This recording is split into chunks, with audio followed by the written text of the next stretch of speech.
Vamos a empezar con las micosis cutáneas. Respecto a las micosis cutáneas, en dermatología solamente vamos a ver las que son superficiales, es decir, aquellas que van a afectar solamente la capa córnea de la piel, la capa córnea de los pelos y la capa córnea de las uñas. Esas son las que nos interesan en dermatología. Y aquí, ¿qué tenemos? Tenemos dos grupos de hongos, siendo los más representativos los filamentosos, que son los denominados dermatofitos.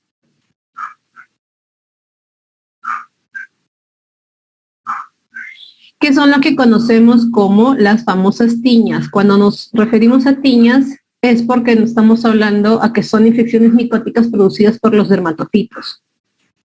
El otro grupo de micosis superficial en dermatología lo vienen a dar las levaduras. Y aquí están los representantes, la cándida y el Pityriasporum, o los Pityriasporum. Recordando pues que los dermatofitos son hifas filamentosas multicelulares y cuando están agrupadas se les denomina micelios, esa es la palabra que también pueden ver en algunas preguntas, y las levaduras en cambio son organismos unicelulares. También puede que escuchen en algún momento el término dimorfo, y es que es una levadura que, digamos, en su fase comensal es levadura, pero en su fase contagiosa o que da la enfermedad como tal se le denomina micelio. En cuanto a los dermatofitos o tiñas, recordar que estos hongos sí son contagiosos, a diferencia de las dos levaduras que les he comentado, que van a ver que son levaduras comensales. Cuando hablamos de tiñas, en cambio, ya estamos hablando pues de contagio. Y que además estos hongos van a tener unas sustancias denominadas queratinasas, que son las que van a permitir su invasión en la piel, ya que va a destruir la queratina que compone la capa córnea de la piel, pelos o uñas. Entonces, cuando la parte afectada es la piel como tal, se le denomina epidermomicosis, y aquí están las representantes, pues la tiña facial, la corporis, la cruris, la manum, la pedis. Y es importante recalcar que cuando tenemos estas entidades, el tratamiento principalmente debe ser tópico. Cuando la estructura afectada es el pelo, se les denomina tricomicosis, y aquí las representantes son la tiña capitis o de la cabeza o del cuero cabelludo y la tiña de la barba. Y en esta estructura, idealmente el tratamiento debe ser sistémico, es decir, oral.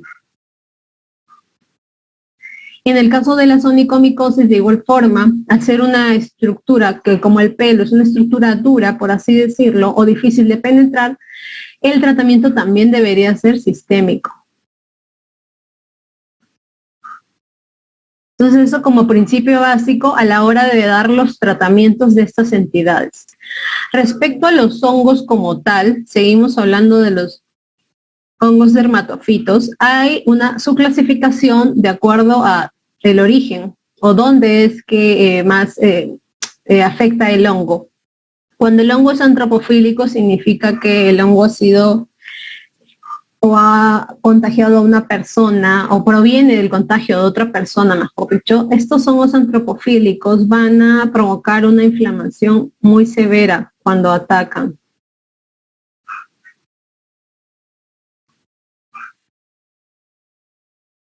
Y los principales representantes aquí que mencionaremos a lo largo de la charla, pues están el Trichophytum rubrum y el Trichophytum tonsurans, que son los únicos que me interesa que recordemos. Cuando el hongo, su principal huésped, por así decirlo, es el suelo, se le denomina hongo geofílico y la inflamación que produce es moderada, y estos son los representantes, que no los vamos a ver. Cuando el hongo es zoofílico, que quiere decir que su principal huésped son los animales, la inflamación que producen cuando nos contagian a nosotros es una inflamación severa.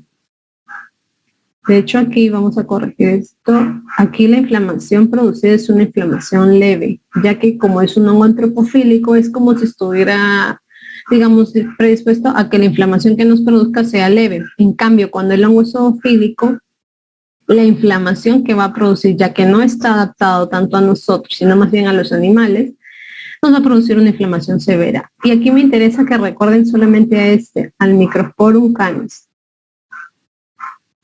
Entonces, los dermatofitos se subclasifican entre estos 3 subtipos y los más importantes son los hongos antropofílicos, es decir, que están adaptados a causar una infección habitualmente en los seres humanos, produciéndonos, cuando nos contagiamos, una infección leve, y los hongos zoofílicos, que idealmente están adaptados a infectar animales, pero que cuando nos contagian a nosotros, la inflamación que nos producen es más bien severa.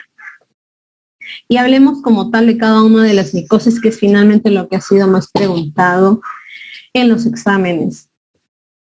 En cuanto a la tinea capitis, ¿quién es el paciente que es el afectado por la tinea capitis? En principio, el caso clínico siempre va a ser un niño, y es que los niños son los más afectados por una tinea capitis, ya que tienen una mayor predisposición más que el adulto. Y es que, por ejemplo, los adultos tenemos unos ácidos grasos en el cuero cabelludo que de pronto nos defienden e impiden que una infección se propague como tal y se produzca, a diferencia de los niños. Es por eso que en los casos clínicos siempre el paciente que van a ver es un paciente pediátrico.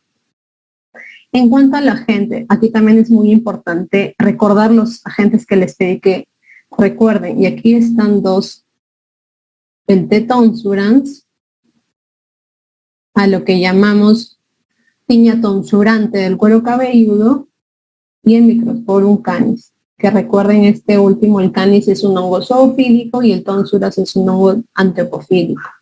Estos son los 2 agentes. A día de hoy, en Perú se dice que el agente que está siendo más encontrado o aislado en los estudios micológicos de los niños con tinea capitis es el Trichophyton tonsurans. En cuanto a la clínica incluye principalmente lo que conocemos como una placa alopécica. Es una zona de cabello faltante, una zona de poco cabello, que también la van a describir en los casos clínicos como que están acompañadas pues de algo denominado puntos negros, que no son más que pelos que se han roto, pero al ras del cuero cabelludo. O también les pueden decir que, por ejemplo, esta placa alopécica está acompañada de pelos rotos, que se les denomina así porque ya son pelos que no están rotos como tal al ras, sino que como a cierta distancia del cuero cabelludo. Entonces les van a decir esto, que el paciente pediátrico está presentando una placa alopécica con puntos negros, con pelos negros, pero que además en esa placa alopécica vas a encontrar signos de inflamación. Puedes encontrar eritema, escamas, pústulas, o también puedes encontrar, por ejemplo, linfadenopatías. Es un clásico que estos pacientes, por ejemplo, tengan una linfadenopatía retroauricular. Entonces te van a decir que es una placa alopécica con varias otras cosas dentro de ella. Y ya si tú quieres de pronto tratar de identificar a la gente en base a la clínica, una pista, que esto no es algo categórico como tal, pero una pista es que, por ejemplo, puedes sospechar que la gente que está provocando la lesión en el paciente es un Trichophyton tonsurans cuando ves que el paciente tiene múltiples placas. Y que el agente más probable que está afectando a este niño con tinea capitis es un Microsporum canis cuando la placa es única y grande. Eso es una pista. La localización, obviamente, es el cuero cabelludo. Y el diagnóstico es importante aquí resaltar que aunque la clínica es una pista muy importante para sospechar que estás frente a una tinea capitis, se dice que idealmente hay que hacer una confirmación micológica, siendo la medida más práctica el KOH más el cultivo. El KOH es un examen denominado en realidad frotis directo. El frotis directo es el raspado, digamos, de la lesión, de las escamas, de los pelos, y este raspado se coloca en una lámina portaobjetos a la cual se le agrega un líquido denominado KOH, que es el hidróxido de potasio, que permite que se destruya la queratina de tal manera que nos permita ver mejor la estructura micótica bajo el microscopio. Entonces, esto es un examen muy rápido, como que de horas. Así que siendo algo rápido, es una herramienta que de todas maneras deberíamos tener en cuenta en estos pacientes. El cultivo también, si ya estás cursando un KOH, se cursa un cultivo, pero el cultivo, recuerden que va a demorar semanas en dar resultado. Sin embargo, de todas maneras se debe ir realizando a la hora de estudiar al paciente. La cámara se me está yendo. Permítanme un rato. Ya, vamos a ver si la cámara...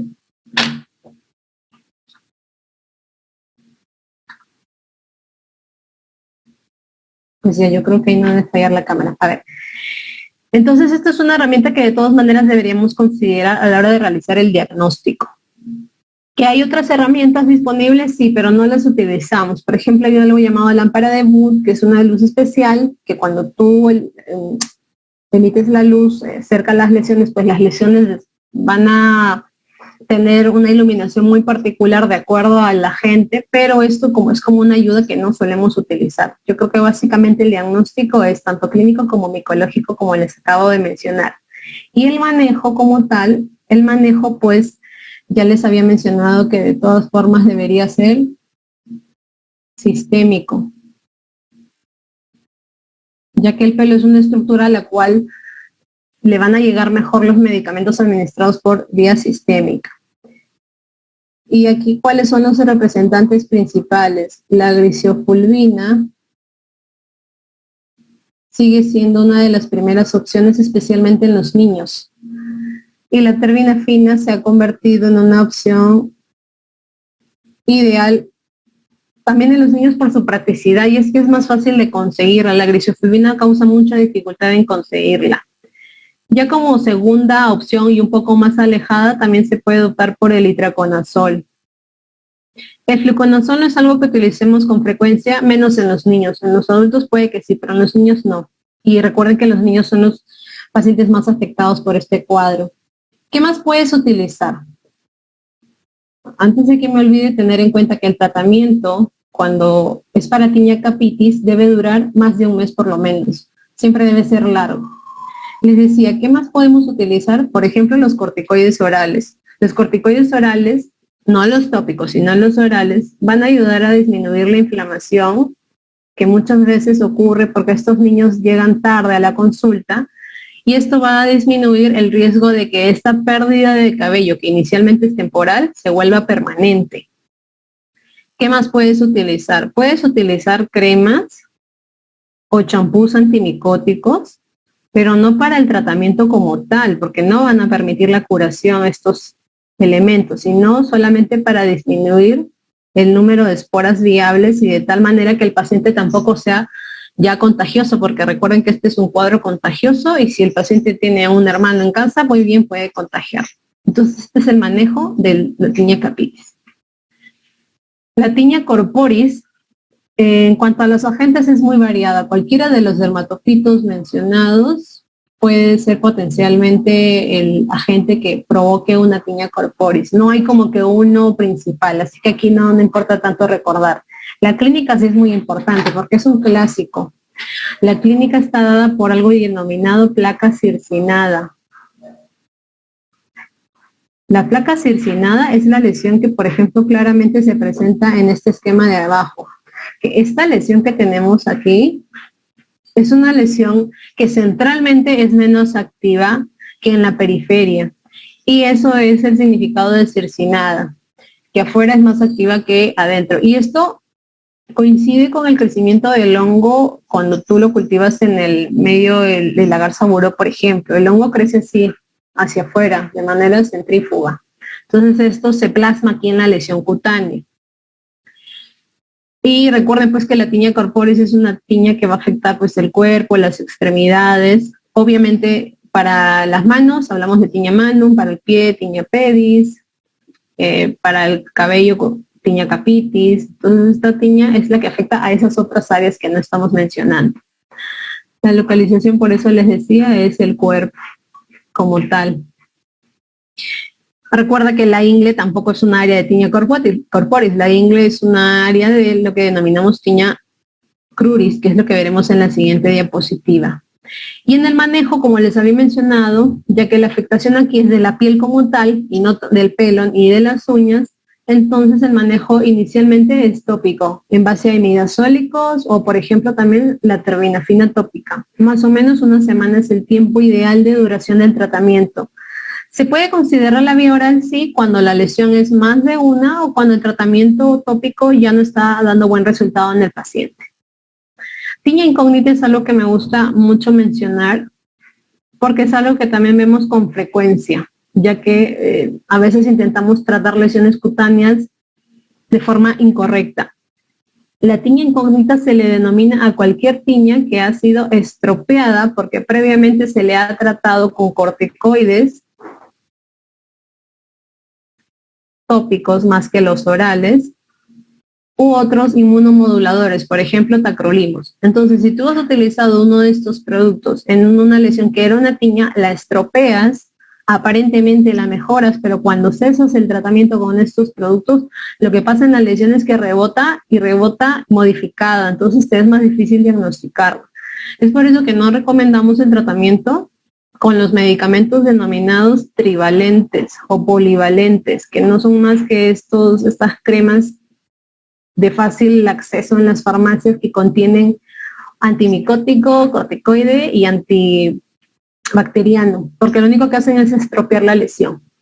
Y cuando ya diagnosticaste por fin, luego de tanta dificultad, una tiña incógnita, tu tratamiento, a pesar de que estas las solemos ver más en el cuerpo, inicialmente eran tiñas corpóreas, tu tratamiento que tú de repente piensas que puede ser tópico porque la afectación es de la piel como tal, pues el tratamiento aquí en una tiña incógnita ya debe ser sistémico, porque el hecho de que se haya estropeado hace que necesite sí o sí un tratamiento sistémico oral. En cuanto a la tiña cruris y la tiña pedis, es importante aquí resaltar los factores de riesgos que tienen estos pacientes, ya que son factores de riesgos muy similares.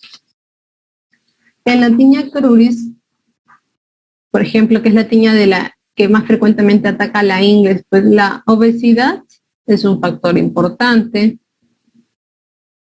El hecho de ser varón, por ejemplo, también, ya que el escroto tiene contacto con el muslo y esto genera una zona de aumento de temperatura que favorece el crecimiento del hongo una vez que el paciente sea contagiado, pacientes con diabetes mellitus, pacientes que están en ambientes muy húmedos o que su ocupación, por ejemplo, determina que haya mucha humedad, por ejemplo, los deportistas.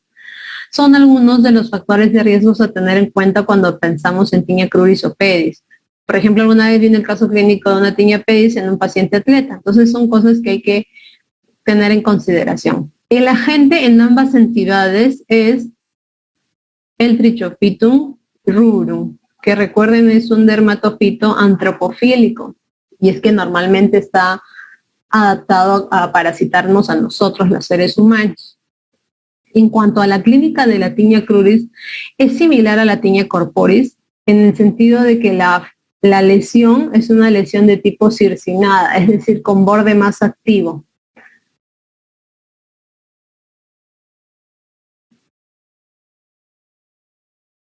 Y esta lesión circinada pues puede atacar las ingles, pero también la zona interglútea. Ahí también le llamamos tiña cruris, como la zona presentada aquí en la fotografía. Recuerda que el diagnóstico diferencial de una tiña cruris va a ser, como veremos luego también, con una candidiasis de esta zona, porque es frecuente que se confundan, pero la diferencia va a estar dada básicamente en la clínica.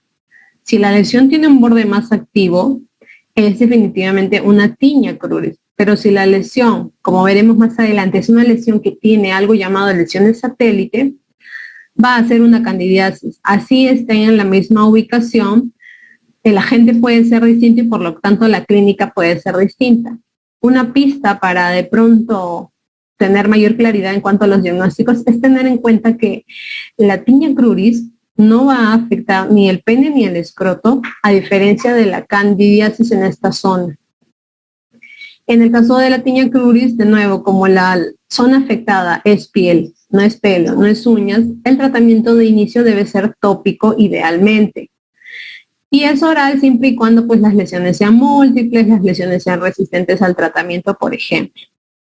En el caso de la tinea pedis, existen 3 variedades, 3 subtipos, y el primero de ellos, vamos a ponerles estas letras para que podamos correlacionar con las fotos aquí presentadas. La tinea pedis disidrótica es una tinea que se va a acompañar de vesículas, que son estas lesiones de contenido líquido que, por ejemplo, pueden ver aquí. Y esta tinea produce un prurito muy marcado, muy molestoso, pican demasiado. La tinea de tipo pie de atleta, que es probablemente la que más vemos, es una tinea que produce esto, una fisuración interdigital, siendo los espacios interdigitales más afectados el tercero y el cuarto. Y el prurito aquí, pues es más manejable, pero también se da. No es tan intenso como el de una tinea pedis disidrótica, pero de igual forma molesta algo. Y la tinea hiperqueratósica es esta tinea que clásicamente vemos en mujeres de edad media, en donde la planta del pie está como engrosada y no sabes por qué. Y es que casi no da molestias. Aquí o bien no pica o el prurito es mínimo. Y la localización, por supuesto, estamos hablando de los pies. La tinea pedis ataca los pies. El manejo, se dice que para el caso de la tinea disidrótica y la de pie de atleta, el manejo con tratamientos tópicos suele ser suficiente, pero cuando la tinea es hiperqueratósica, está la piel tan engrosada que a veces puede ser insuficiente el tratamiento tópico y muy probablemente puedas requerir de un tratamiento oral que acompañe al tratamiento del paciente. Hablemos de las onicomicosis en general. Quiero usar el término onicomicosis porque aquí, según el agente, el nombre va a ser distinto.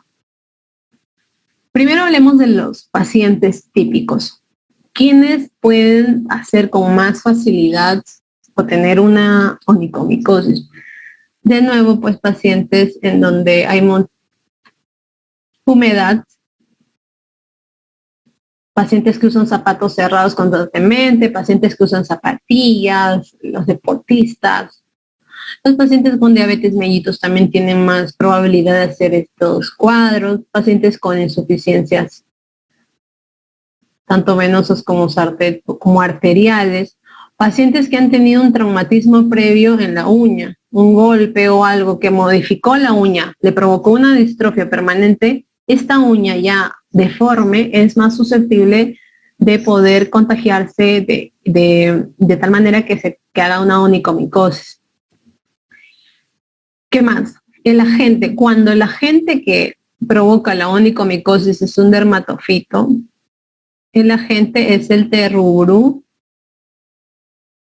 y en este caso se le denomina tiña fungial, porque acuérdense, tiña tiene que ver con dermatofitos.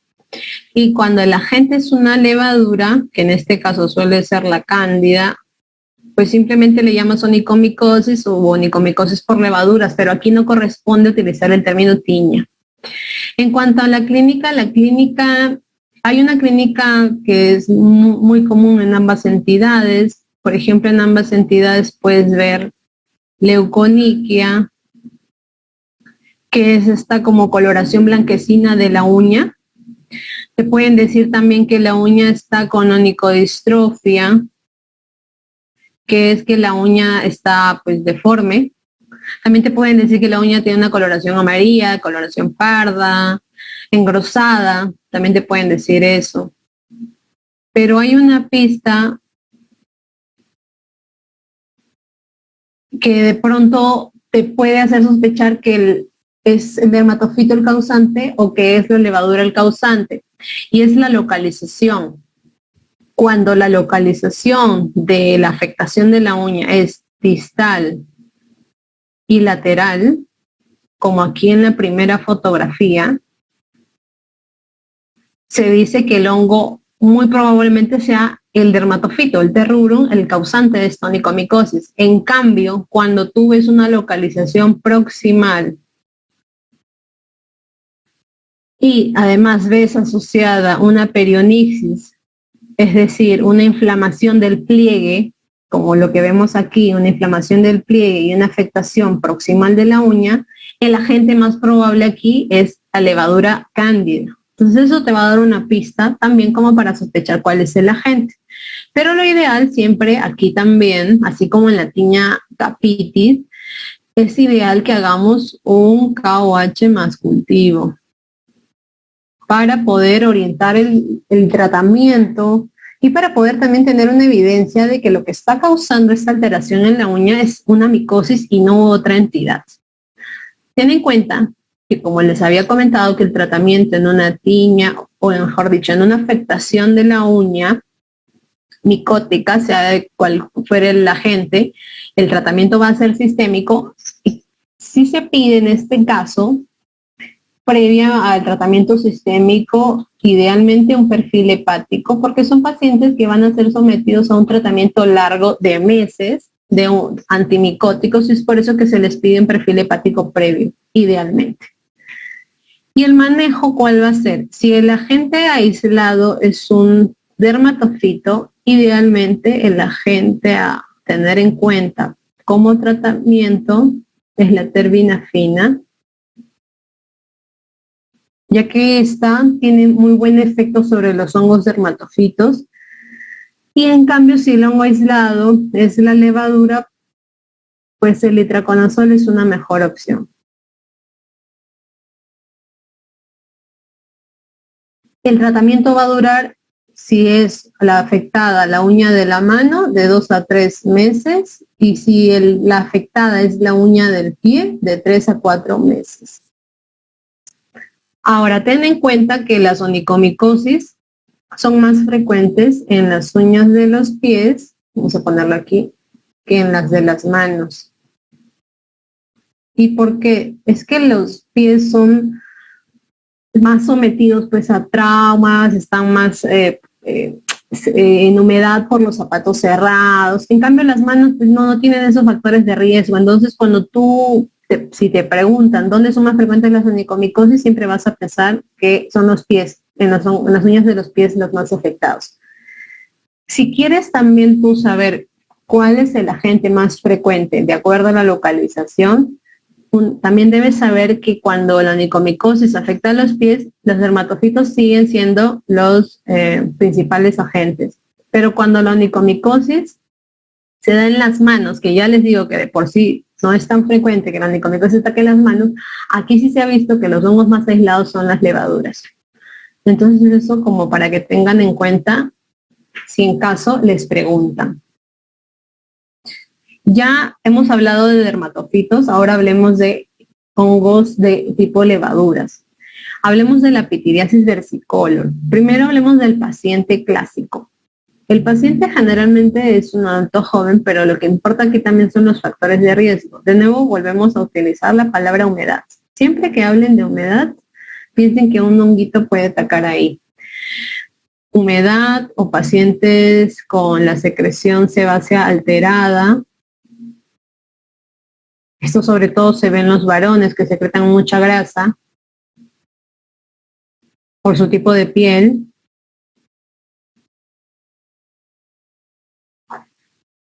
También el calor es un agente muy importante en la pitiriasis versicolor y lo recalco mucho porque de hecho estos cuadros suelen verse más en los veranos, que es donde hay más aumento de temperatura, el paciente suda mucho y es más propenso a tener este cuadro. ¿El agente cuál es? El agente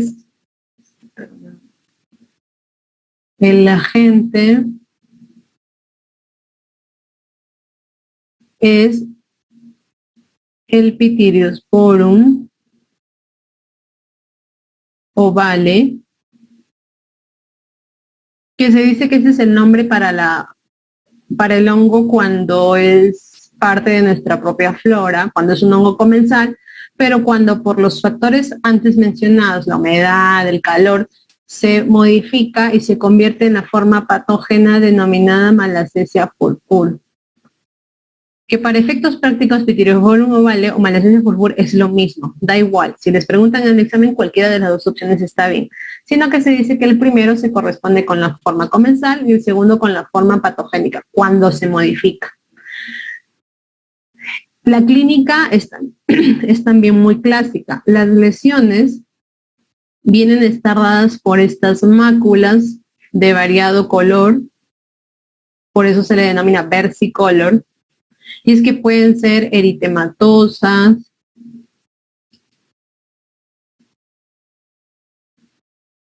pueden ser pardas, pueden ser hipopigmentadas.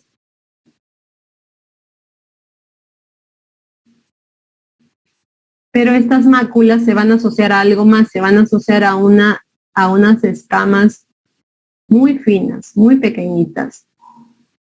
Se habla del signo de la uñada para mencionar a que cuando raspamos estas lesiones con la uña, pues sale esta pequeña, esa descamación tan fina, se desprende. Entonces a eso se le denomina signo de la uñada. Y la localización también es muy clásica y es lo que ha sido preguntado en los exámenes. Pecho y espalda, tal cual se ven en las fotos. ¿Y por qué esta localización? Porque el hongo vive con más frecuencia en estas áreas, que dicho sea de paso son áreas que se corresponden con áreas seborreicas de las personas, el pecho y la espalda, es por eso que son las áreas más afectadas. El diagnóstico, la clínica ayuda mucho y si es factible también aquí, pues no siempre es una obligación, pero si realizas un KOH, lo que vas a encontrar es esto de aquí, lo denominado lesiones en espagueti y albóndigas, siendo el espagueti lo que se corresponde con las hifas del hongo y las albóndigas con lo que se corresponde con las esporas. Pero ya les digo que la clínica suele ser suficiente, es muy clásico. Aquí no es tanto una obligación hacer un KOH previo como si lo sería en una tiña capitis o una onicomicosis, mejor dicho. Y el manejo, de nuevo, como la afectación micótica es en la piel, el manejo es idealmente tópico como primera opción y en casos refractarios o pacientes inmunosuprimidos, los tratamientos orales. O, por ejemplo, el paciente con VIH, ¿no? Que también es frecuente ver esto en los pacientes VIH. Y ya para acabar con las micosis, tenemos en la candidiasis. El paciente, de nuevo, es un paciente que está sometido a condiciones de humedad, también puede ser una paciente gestante, un paciente diabético. Y el agente es el hongo tipo cándida, que recuerden que es también parte de la flora. La clínica, me interesa que recordemos esta clínica, el intertrigo candidiásico. El intertrigo candidiásico es por definición una lesión que está ubicada en pliegues, como por ejemplo los inframamarios, la ingle.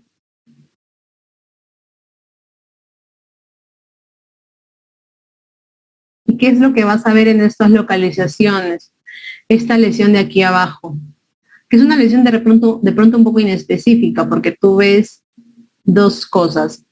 Al centro ves una maceración,